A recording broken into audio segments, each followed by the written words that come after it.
and welcome back to Planet Nibiru. As always, I'd like to take a moment to thank everyone who subscribes, likes, and comments on our videos. It's an honor to have you as part of our community. Today, we will be discussing some rather serious news about the comet that has left the orbit of Nibiru and is heading straight towards Earth. As with any celestial body that is headed in our direction, there are many theories and projections as to where it may eventually end up. But this one in particular is intriguing, and according to one doomsday theorist, it might just be the one that finally does us in. It's no surprise that Earth is in the shooting gallery of comets, asteroids, and space debris, as we can see clearly from this depiction. This is what happens in space all the time, we just don't see it. Most of these objects, the ones in red, are called sun divers, and are pulled into our sun by its massive gravity, causing us no concern. But last year, NASA detected an object that could be a comet or an asteroid on a path towards Earth. The space agency claims the mysterious object will pass safely at a distance of nearly 32 million miles from Earth.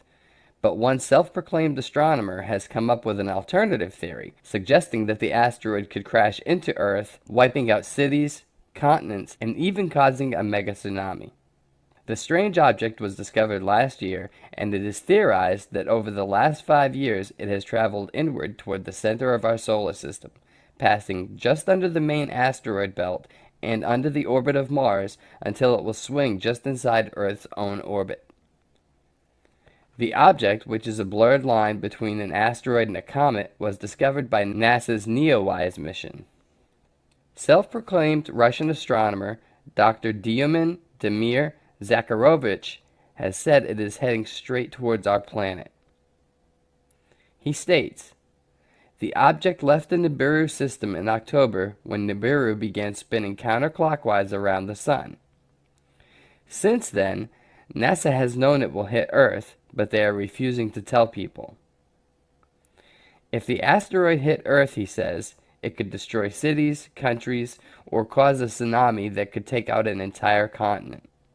We are all in peril," he states with a stern look on his face. NASA, on the other hand, does not think the object will hit Earth. Instead, it is saying it will pass nearly 32 million miles away from our planet. The trajectory of the object is well understood, and the object is not a threat to the Earth for the foreseeable future, says NASA. What NASA scientists do know is that the object is relatively large, about a half a mile across. It is also quite dark, reflecting only a few percent of the light that falls on its surface. Its body resembles a comet in its reflectivity in orbit, but it appears to lack the characteristic dust and gas cloud tail that defines a comet.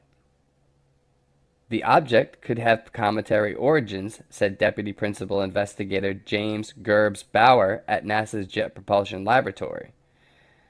But according to reports, Dr. Zakharovich has said that his data reveals a very different background. He claims that the comet or asteroid originated from the planet Nibiru. He says that the object left the Nibiru system in October when Nibiru began spinning counterclockwise around the Sun. Some conspiracy theorists believe that the planet Nibiru is set to enter our solar system this year, after being driven here by the gravitational force from a binary star twin of our Sun. They go on to claim that this accounts for the strange weather patterns, uptick in earthquakes, and volcanoes worldwide. Nibiru, sometimes referred to as Planet X, is a hypothesized planet, small star, or mini solar system on the edge of our own solar system. NASA itself claims that there is evidence that there is something large at the edge of our solar system that is causing perturbations in the planetary orbits and possibly causing a large amount of asteroids to be hurled towards our Sun. Some of these come into contact with Earth's orbit, such as the Chelyabinsk meteorite that exploded over Russia on February 15th of 2013. The existence of an extrasolar entity large enough to cause these problems was also proposed by astronomers at Caltech in January last year. Conspiracy theorists believe that the gravitational influence of the rogue planet Nibiru disrupted the orbits of other planets hundreds of years ago, and perhaps even cause the extinction of the dinosaurs. They go on to surmise that the next disruptive passage into the solar system could happen at any time. So get in the comment section and let us know what you think. Do you think that this rogue asteroid could cause Earth a problem? Do you believe that the Nibiru system will finally make its grand entrance sometime in 2017? Do you think that Nibiru is at the center of all of the weather anomalies, the uptick in earthquakes and volcanism that we're seeing worldwide? Please let us know. Thank you for watching, and we'll be back with another video very soon. On today's program, I interview Marshall Masters. Marshall Masters is a former CNN Science Features news producer, freelance writer, television analyst, and the publisher of MarshallMasters.com. Since 1999, he has been researching Earth changes and Nibiru flyby-related topics including sustainable survival communities, catastrophic crop circles, impact events, and future technologies. To learn more about Marshall Masters, visit MarshallMasters.com. In this presentation, we discuss his article, Is Planet X Nearing Perihelion? And how to prepare for the coming worldwide mass extinction event known as Planet X. Like the show, comment below, subscribe to the channel, and enjoy the show. Marshall Masters, welcome to the program. Thank you. It's a pleasure to be on. Marshall, before we get going here, is Planet X and Nibiru the same thing? Yes. And actually, what we talk about is the Planet X system, because we have a brown dwarf star that's a small companion star to Sol, which is called Nemesis. When I was in high school, many eons and hairlines ago, that was the big rage. Everybody was talking about, do we live in a binary star system? Because 90% of the solar systems in our galaxy have multiple suns. And there's a lot to indicate that we as well, are living in a binary or maybe even a trinary system. And Nemesis is a mini constellation. Nemesis is in this comet-like orbit clockwise around the sun, spends most of its time in the southern skies below us. When it bounces up into the northern skies, reaches its point of perihelion, its closest distance to the sun, and then heads back south, that's when things start to really go south for us. And that's the bad time. And so it has planets and moons around it. And like, in our solar system, we have major planets, we have minor planets, all right? And the same with that. I talk about the Nemesis star and its three major planets, which are innermost, which is Helion. And Helion is a bright gaseous star-like planet. And then there's Arbota, which is the second out from Nemesis, and that is a small rocky planet and habitable. And then the third, which is Nibiru. Nibiru is the outermost, and actually the name Nibiru stands for the planet of crossing. And so when we're talking about Nibiru and we're talking about Nemesis, we're talking about the same mini constellation. The term Planet X was really brought into existence by the astronomer Percival Lowell. And there's been an ongoing search for this thing for hundreds of years.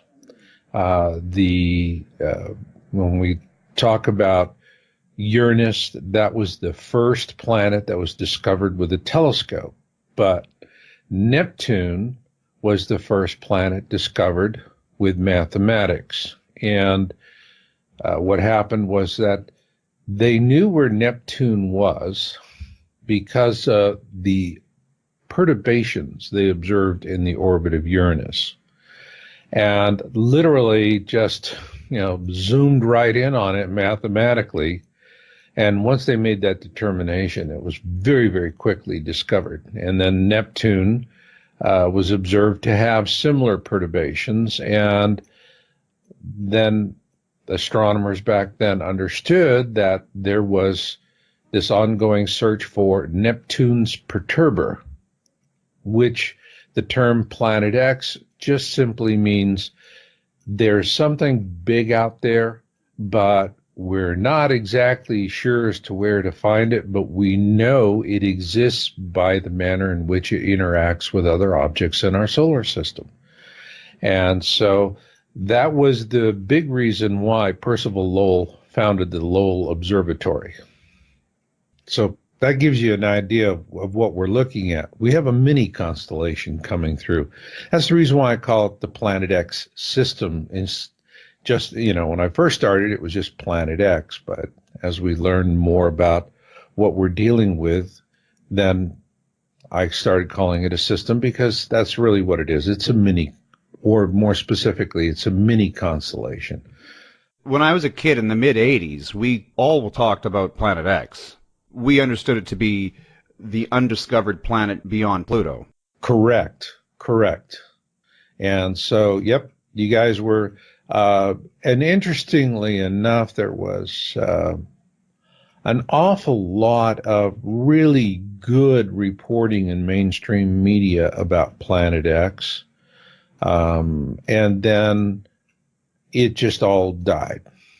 And it didn't die from a lack of interest. It died because there was a concerted effort to kill the topic.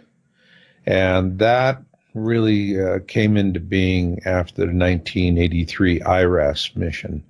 And whistleblowers who saw the original files on this, and this comes from different whistleblowers with same access to the same files. And these gentlemen, Bob Dean is one. I think he's a very, very fine gentleman. And he's really getting on up there. I don't even know if he's still with us. But there were others. And interestingly enough, they weren't the officers who knew this information. They were non-commissioned officers, the guys with all the chevrons up and down on their slaves. And because these are the guys that they would put in the secrets vaults, and they would have the key to all the secrets. Now, if you were an officer, you had different levels of security, and you could see this, but you couldn't see that. But for these sergeants who were in charge of maintaining all of this, they had the absolute highest security level, because they had the key to the kingdom. They could see anything. And they didn't have a lot of folks coming down and asking them for things as a rule. So what do? You're sitting there kind of bored, and you start pulling out file jackets and readings. And these guys would start reading about all of this, and it would just drop them on their head. And because IRAS found Nemesis, and it just showed up like a sore thumb. Now, it was in the infrared. Now, here's the thing about brown dwarf stars. And they're actually stars that have just been recently discovered. And what we're finding is that they're far more common in our solar system, in our galaxy, than our type of star. Far more common. And these things are, in terms of their mass, they're about 10 to 15 times that of Jupiter, and several times larger than Jupiter in radius. But when you compare that with a sun the size of ours, that's like saying, you got a hummingbird orbiting a buffalo. So, because mass is really what determines it. And the thing about a brown dwarf star is that they can support life, but they're very dirty. And the reason why they're dirty, and that in turn makes them incredibly difficult to observe, that's the reason why it's a Johnny-come-lately to astronomy, is that they ignite like our sun did, and then, however, they lack the ability to maintain a nuclear furnace, so to speak. And so our sun continues burning brightly because it has the mass. The brown dwarf doesn't. And so it's more like the charcoal briquettes in your backyard barbecue, and they get white and then they bank off, and if you're into barbecue, that, you want to wait until your coals get it, nice and white. And then, they're at their peak, and that's when you put on the meat, because then they start banking off and you're not going to wind up with an overcooked outer and an undercooked inner. Well, and all the gases have burned off and you're just dealing with hot carbon. Yeah, exactly. But in space, what happens with these things is they have this that happens, and then they're perpetually shrouded with all of this dust and debris that is created by their ignition, which never is able to settle into anything. And so they can be observed in the infrared, but in terms of the visible light spectrums, which is an incredibly narrow band, there's something that, no, you're not going to see them until they're fairly close in, and that's the case with this. Now, what I do with the testing, and this article that I just put up is Planet X nearing perihelion. There are a lot of folks, even other researchers out there, and it's very nice to hear. And they compliment me on my image analysis method, which I do is called gamma testing. And gamma testing is something we can do with digital images. You cannot do it with celluloid images, with film. And so with gamma testing, it's like, you have a stereo system and you can set your different frequencies, highs, lows, bass, treble, all of these things, and you can play around with all that. But then you have the big volume knob. And when you turn that down, turns down everything. When you turn it up, turns up everything. But there's some things that'll stand out. So you turn down the volume knob, you're listening to Bee Gees or something, and what do you get? Boom, boom, boom, boom, boom, boom, boom. You're getting the bass drum. You're getting something that can really punch through in that very limited, amount of power. Well, when I'm doing gamma testing, what I'm doing is it's just like on your stereo system. You're just cranking down the volume until all you hear left is the drum or the, what other instrument can get past it. Now, in terms of images, that gets them down to, I reduce them down to hot images and cold images. And a hot image is one that is generating light into the lens of the camera. All right. Our sun is a hot object. It generates light directly into the camera lens. Now, cold images are lens flares and other forms of aberrations. And lens flares and aberrations are simply misdirection of other light sources.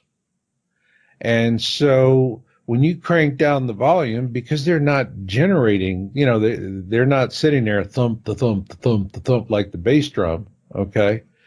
They're going to fade out. They're going to disappear pretty quickly. And, this is because lens flares are something that are going to happen directly in front of the camera lens or inside the lens barrel itself, somewhere in the prisms.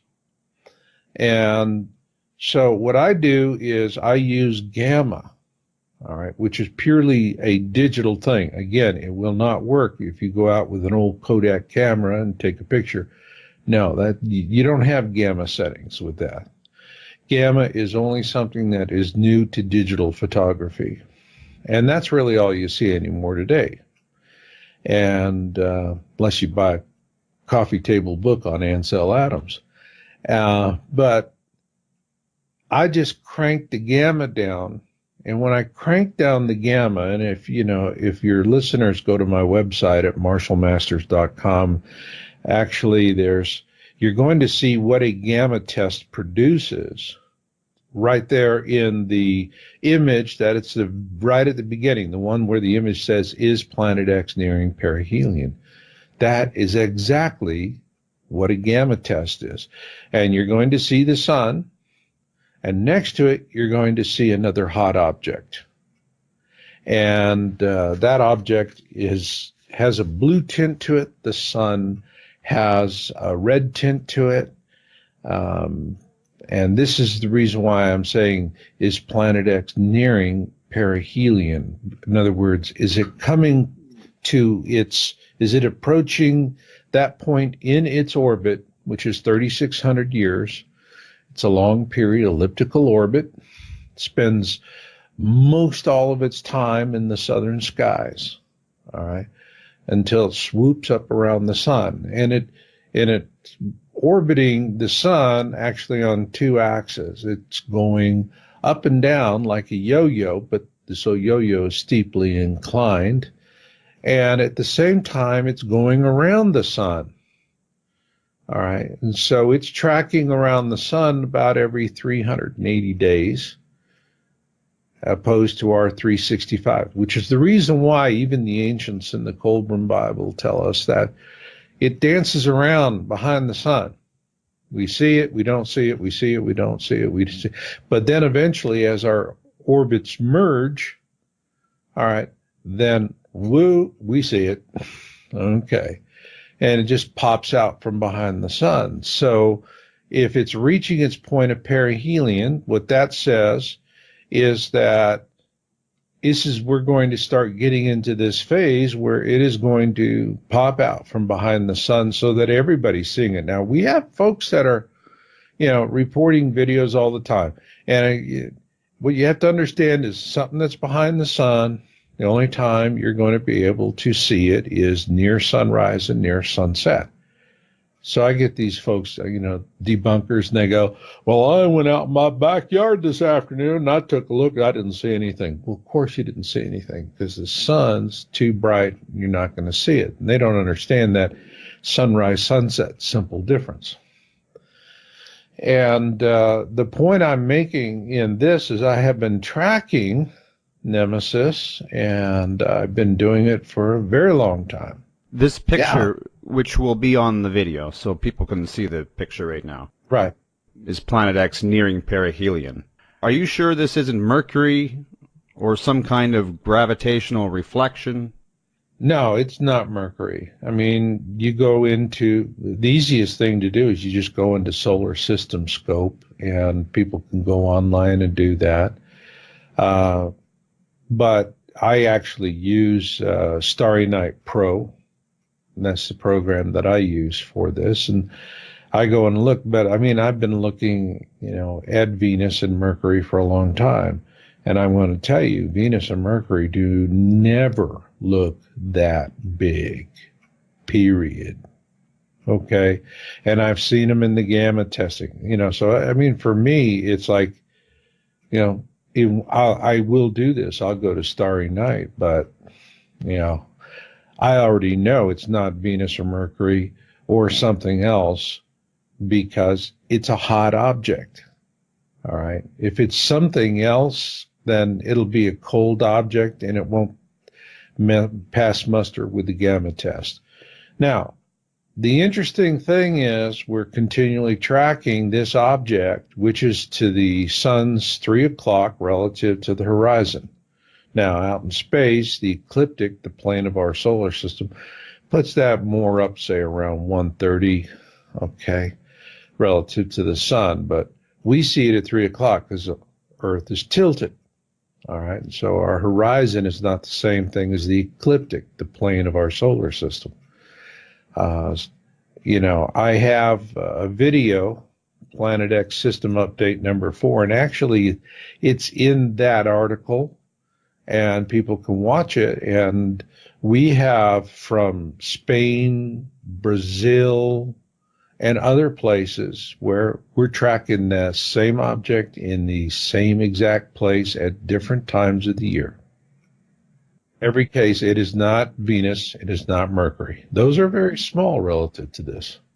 Extraordinary claims require extraordinary evidence. Sagan. Oh, God, you're... Okay, so you want billions and billions and billions of facts. Nope, just an extraordinary one. Okay. Is this gamma shot your extraordinary evidence? I think that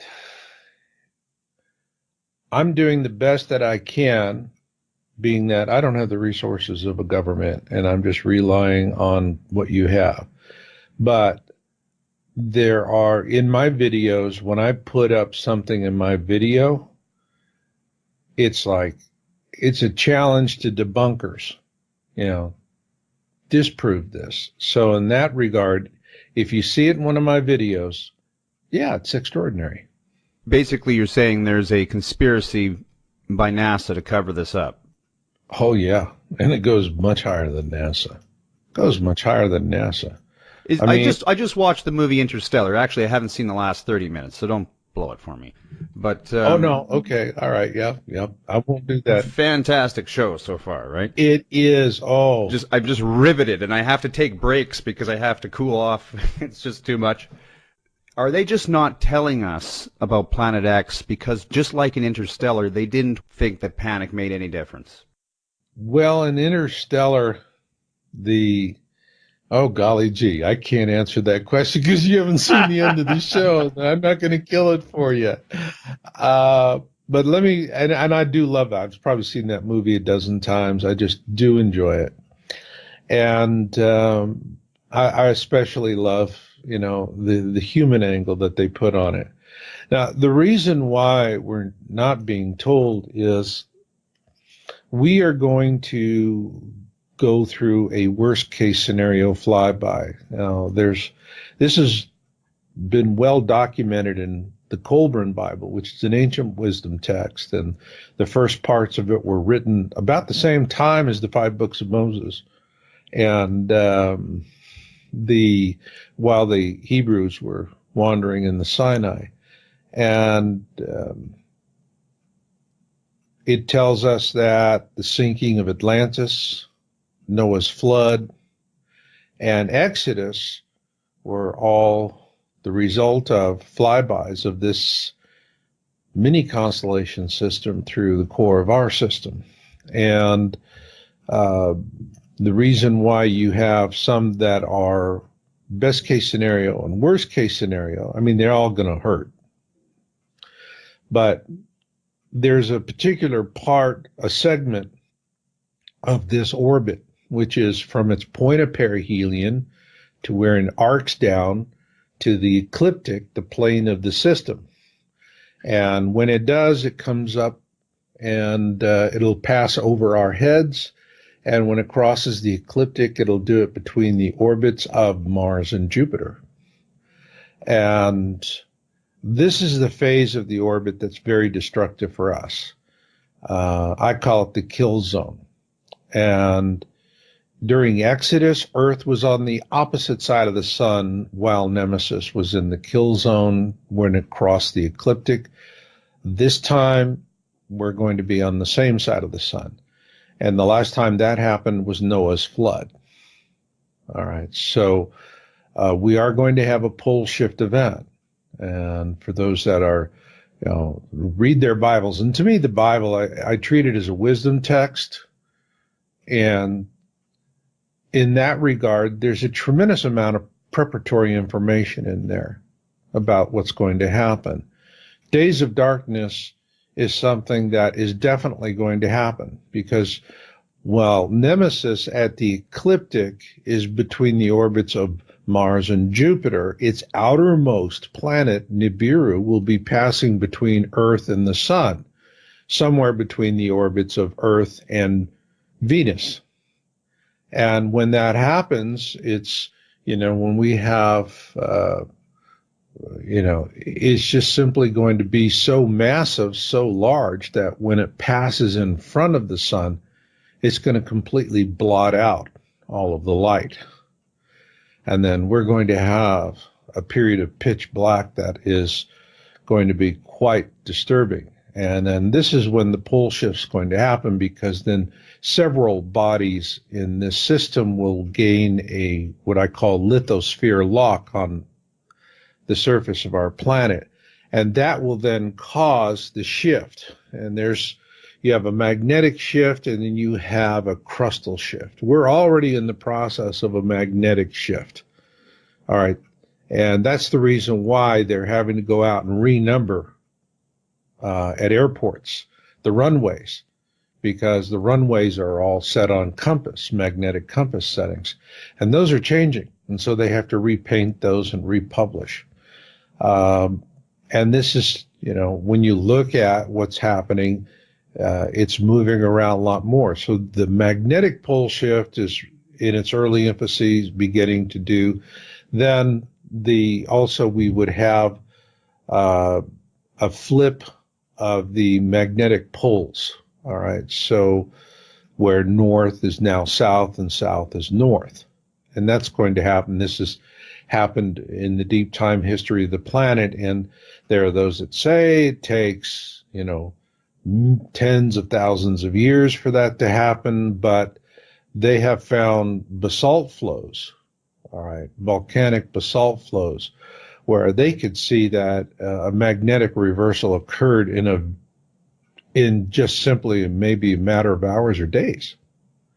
So we're up against it with a really negative flyby. We're going to have a worst case scenario.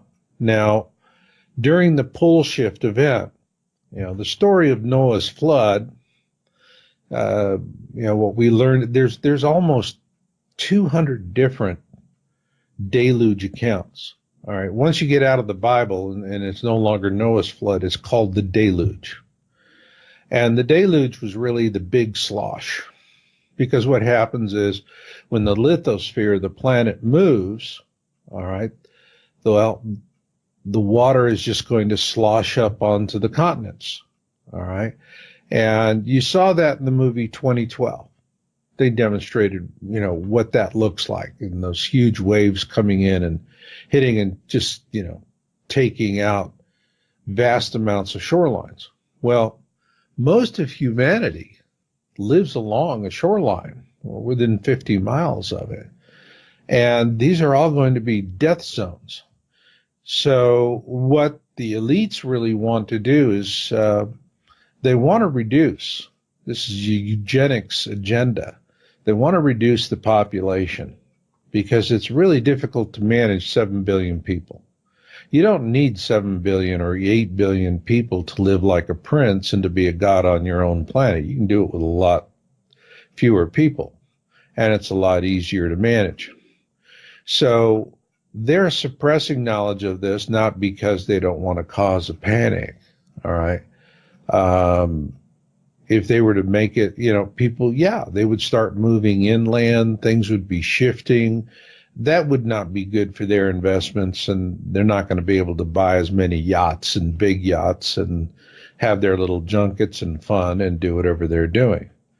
But you're going to have more people surviving the event, which means in a time when they're going to have to regain control of the planet. We do live on a slave planet. When 1,000 people own 90% of the world, okay, that's a slave planet.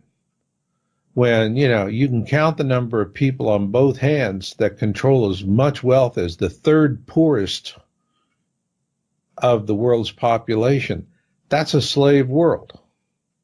Period. Let's not put happy faces on it.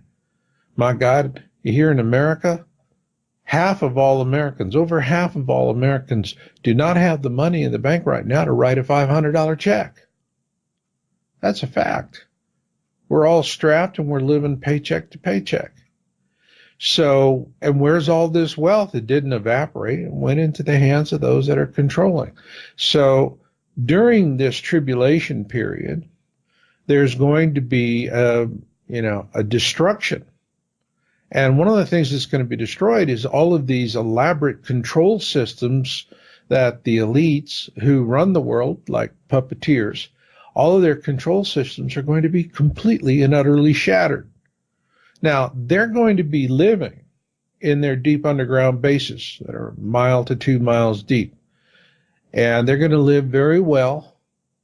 And these things were, the money is that they sponged out of us in any number of different ways is what's fueling the building of these things. All right. And you have, they come out and they go, gee, we just lost billions and trillions of dollars. We don't know where they went. What do you know? That was what a big accounting error, I mean, it's like, if you said that to the IRS, they'd laugh at you and then nail you for everything you got, including your genetic code. And so they're going to be in their deep underground bunkers, and they have their seed vaults and storages and whatever. And so their plan is when things start settling down, and they'll know when things are going to settle down, they're going to come up to the surface and see who's left. Now, Georgia Guidestones tell us that, this is a 10 Commandments for the 21st century. Some call it that. And it's written in 8 different languages. And the first one says, keep humanity under 500 million. Well, it doesn't tell us how we get there. It doesn't tell us how 9 in 10 of 90% of us are going to perish and what's going to come. It just says, keep it under 500 million. In other words, once you're there, you're there. Don't let the population exceed 500 million for the whole world.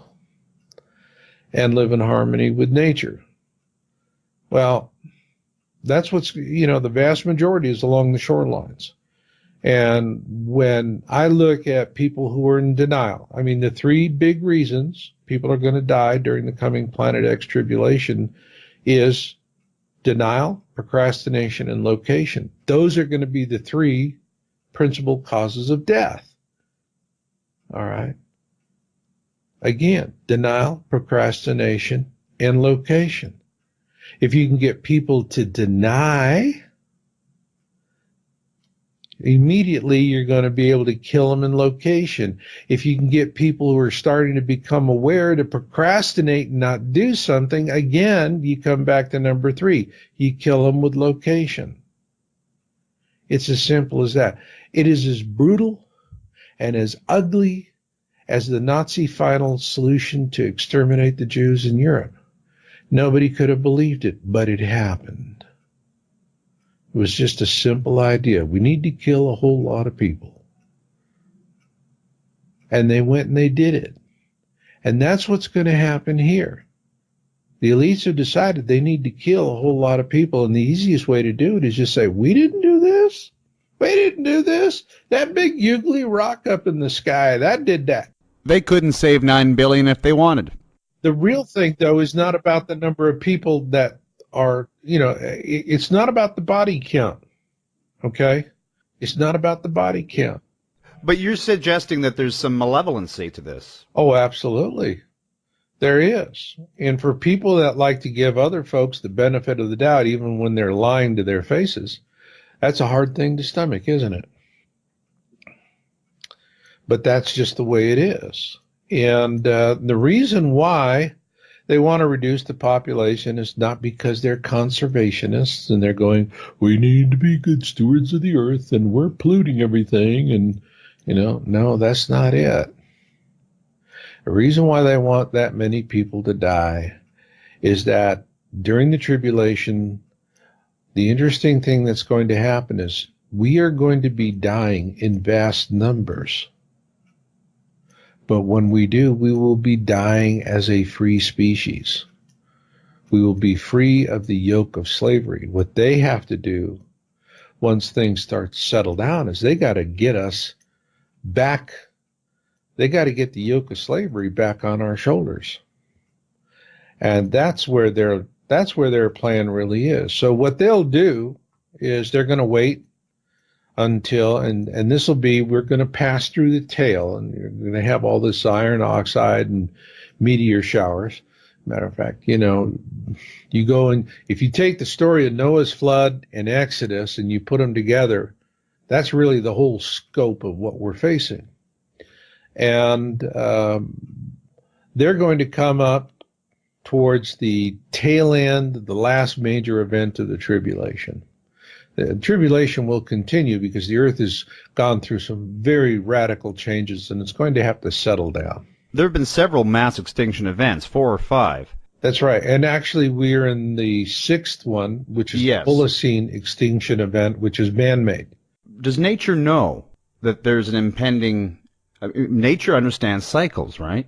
So perhaps nature knows this is coming and has initiated its own mass extinction event.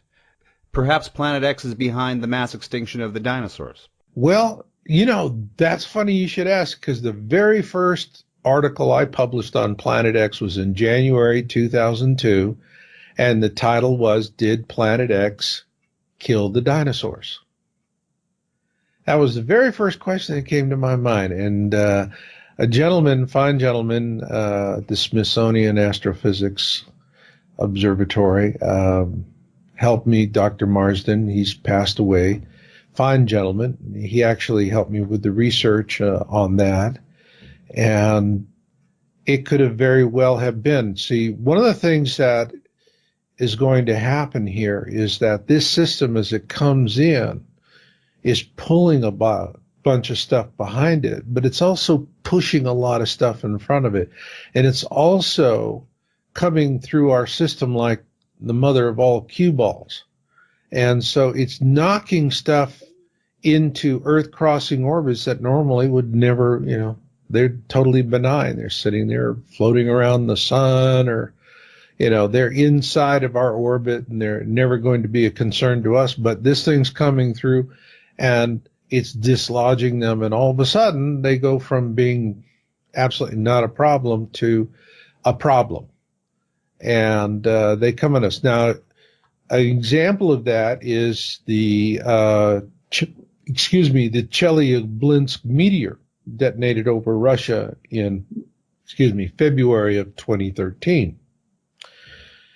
And it was really interesting when that happened, because NASA was completely distracting everybody with the story about this other asteroid, and I can't remember the name of it, that was supposed to fly through a keyhole in space. And if it flew through this keyhole, then it would come back and be a real threat to the planet. And so there was all this mystery and all of this wonder and all of this hype about, will it fly through the keyhole on this day? And on that very day,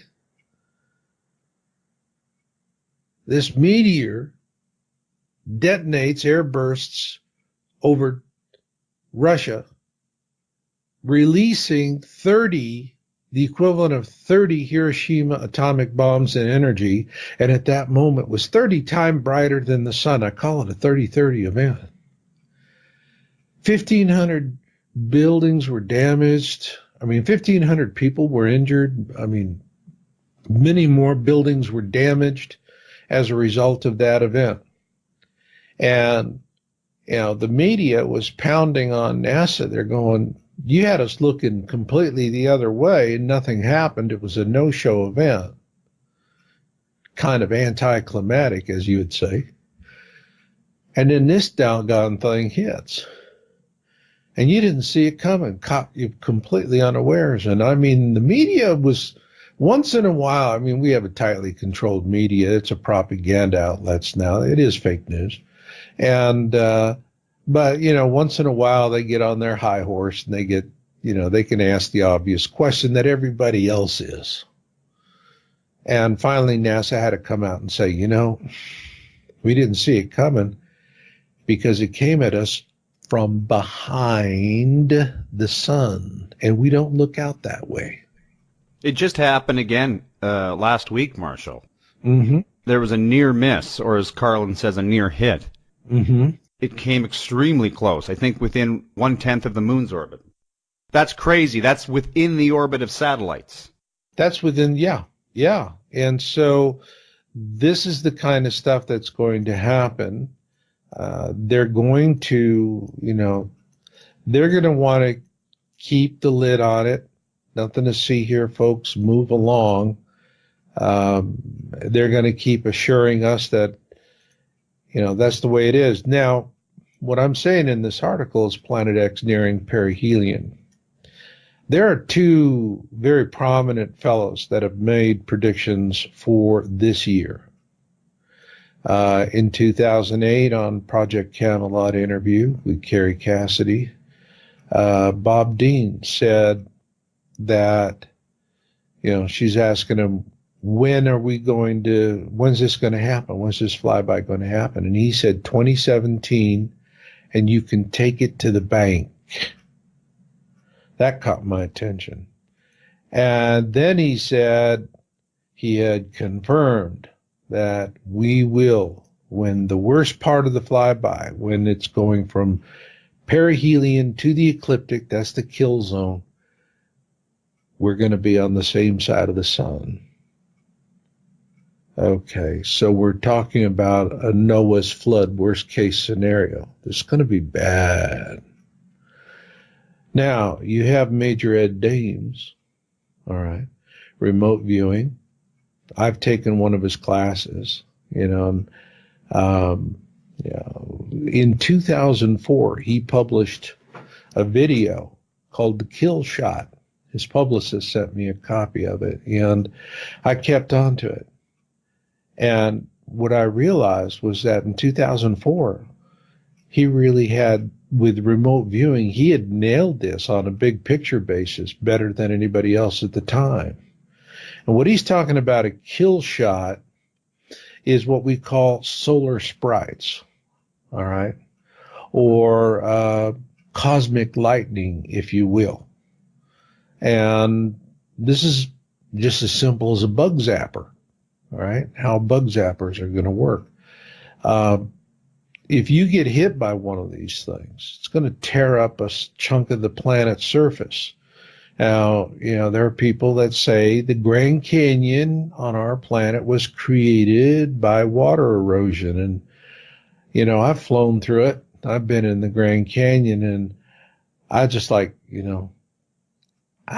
don't know that, what's wrong with this picture or this explanation, but, let's leave that aside for the moment. Look at Mars. The largest canyon in our solar system is not on Earth. It's on Mars, Val Marineris. Massively huge. Now, are they going to tell us that there was enough water on Mars to create Val Marineris? I don't think so. But a solar sprite is exactly the kind of thing that would dig that thing in the way it did. And so what he is seeing is that we're going to have an Earth-directed solar sprite because of the interaction between Nemesis and the sun. And it's going to arc a spark, just like spark plugs, okay? The spark plugs in our engine create an arc. And that is going to happen. Now, what else he talked about was that there was going to be a large planet that was going to come between the Earth and the sun about this time. Well, yeah, as I told you before, that's Nibiru passing between Earth and Venus and the orbit of Venus. And so the things that he saw, all right, in his remote viewing back in 2004, 2003 and earlier, dead on. And I actually someone arranged for me to attend one of his remote viewing classes. I was interested. I wanted to see if remote viewing was something that you could use as a survival skill. And you certainly can. And it's something I would heartily recommend to your listeners that they explore the possibility of learning how to remote view. It's quite simple. You just need to discipline yourself to it. And, you don't have, it's not the same thing as doing psychic readings, which carry with it, if you don't really know what you're doing, you can get yourself into, a twist with that. There are dangers, so to speak. But with remote viewing, you don't have those dangers. Remote viewing is something that is used by intelligence agencies. In Russia, they use remote viewing. The United States uses remote viewing. Russians use psychics. So does the United States. Now, it's the difference of where they place the emphasis. In Russia, they like working more with the psychics, but psychics are difficult to find and groom. On the other hand, in the United States, they prefer working with remote viewing because this is something you can find a lot more folks to do, basically mainstream viewing. And then you're going to have your rock stars like an Ed Dames who can go take it to a whole new level. Now, Ed, for over the years, everybody's always asked him, Ed, what about Planet X? Ed, what about Planet X? You know, and he just steadfastly sidestepped it every time. And finally, he was, you know, he knew he was going to be doing his last major public presentation in August of last year in Las Vegas.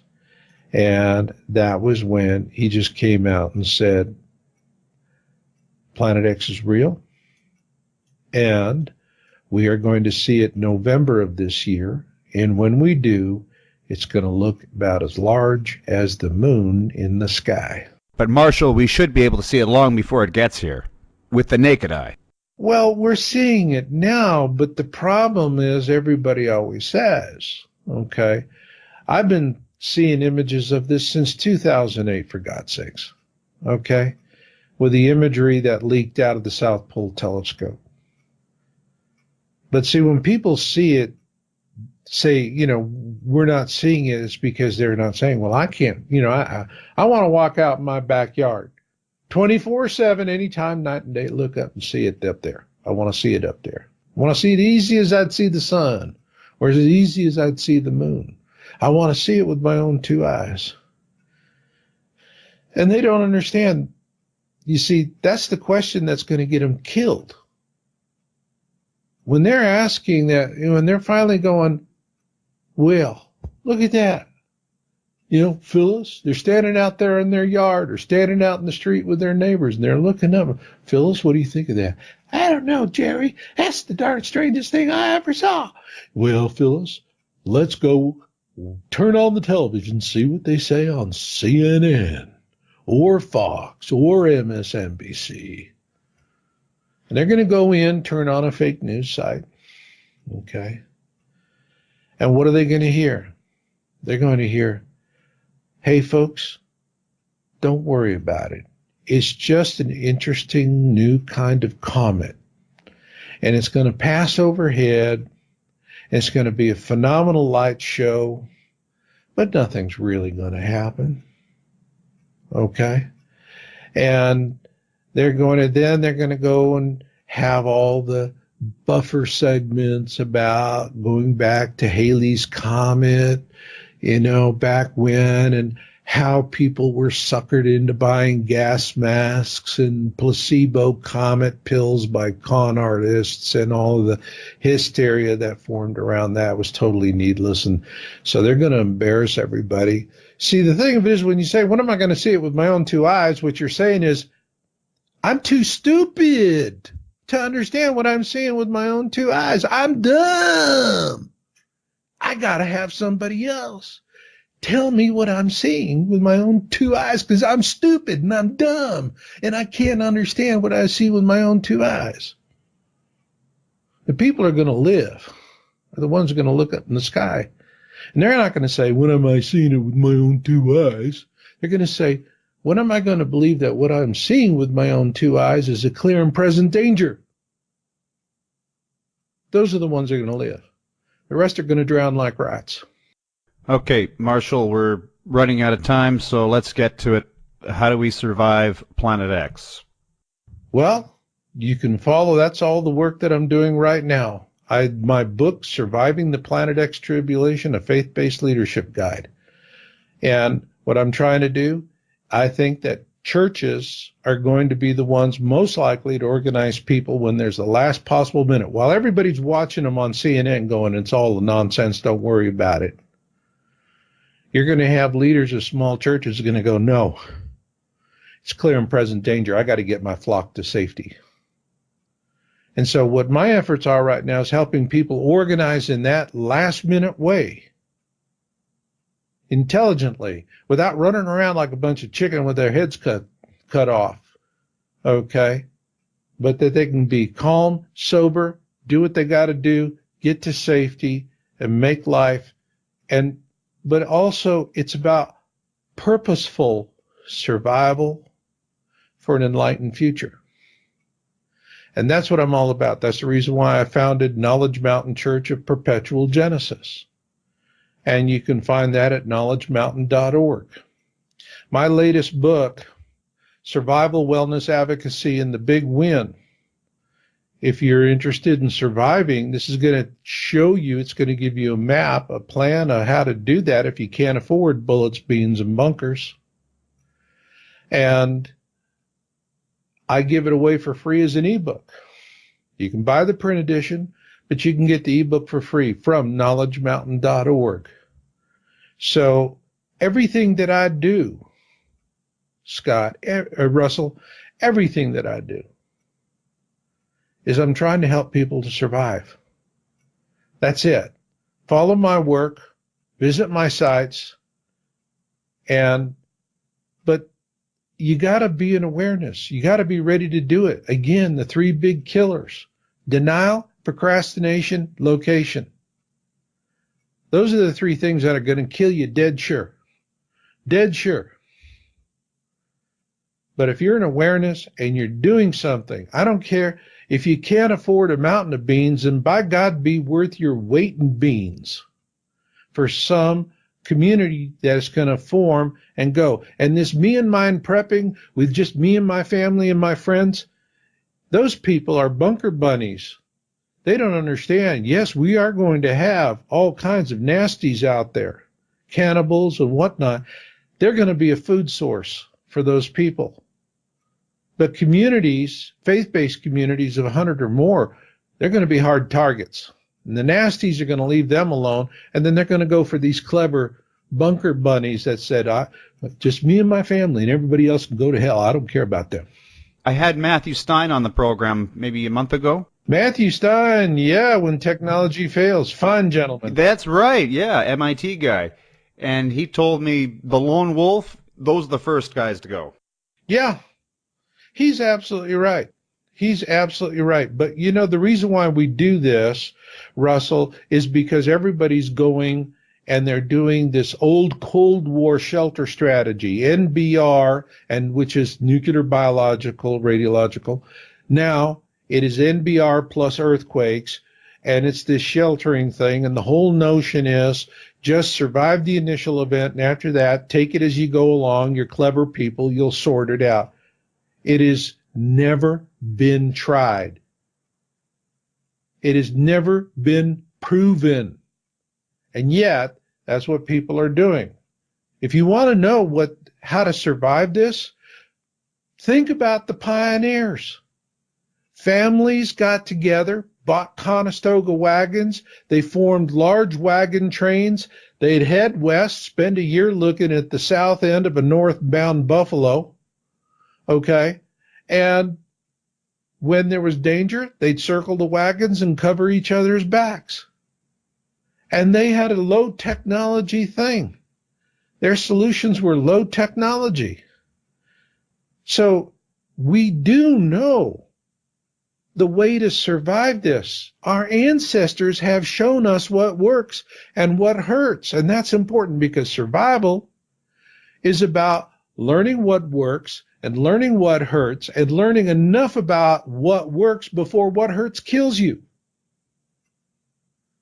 And so in the final analysis, surviving a tribulation is less about the having of things and more about the knowing of things.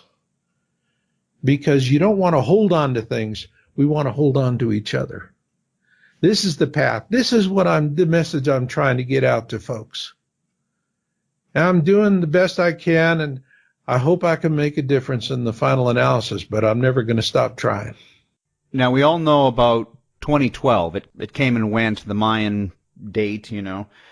This November 2017, is this it for Planet X Nibiru? If it doesn't come, that's it?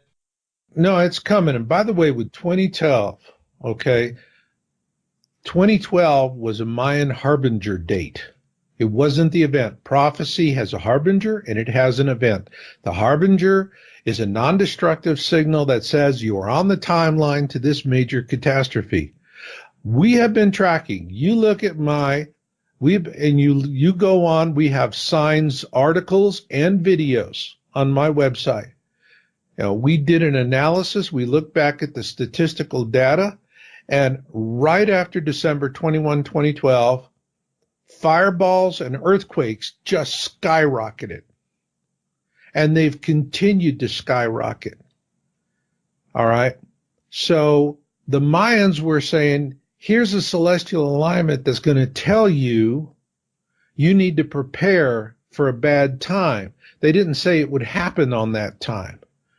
We were sold a bill of goods by the media.